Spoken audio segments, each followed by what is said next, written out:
Make your way to the water's edge at Doctor's Gully. This is where many women and children would have boarded the Catalina flying boat or the Zealandia ship in the evacuations before the bombing of Darwin. Waving to husbands and fathers as they stepped aboard, wives and children had no idea when they would see the loved ones next. Mac Wilson remembers. When they came to evacuate us, they came and said we had 2 hours to be down to the wharf. You can take one suitcase. So it was shocking. Those times, all the food came from the west in 2 ships.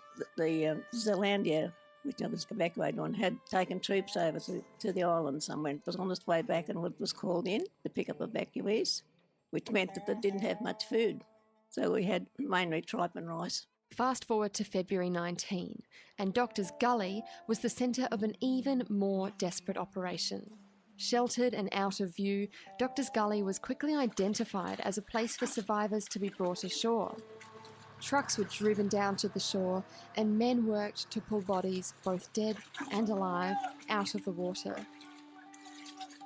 A lot of the people who were in ships, and some ships sinking, and their own ships on fire, they're in the water on a small launch or something like that, picking up wounded people from the water, and they're looking for somewhere to take them.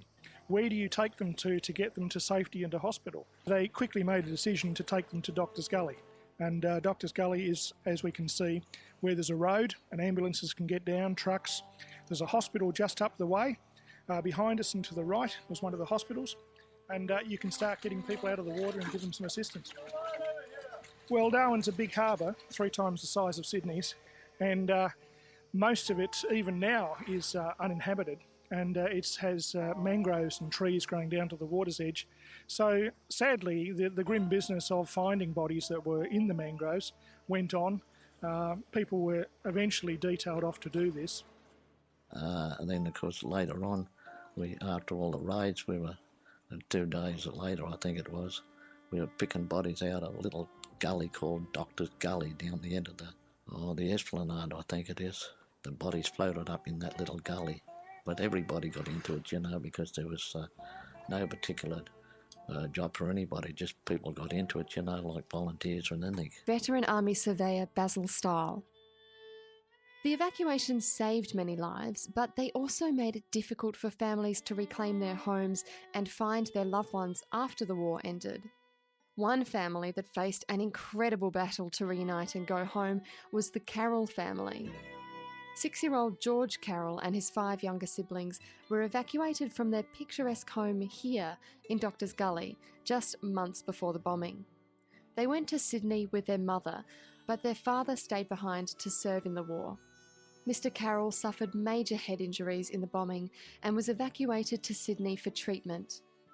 Meanwhile, Mrs. Carroll, George's mother, had a mental breakdown and was committed to an asylum. Left in the care of the St. Patrick's Orphanage in Sydney, the children had no idea their father was only a stone's throw away in a hospital.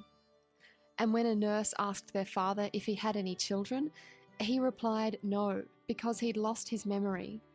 The children were handed to the care of separate families, and with no one to claim their Darwin home, it slipped from the family's ownership.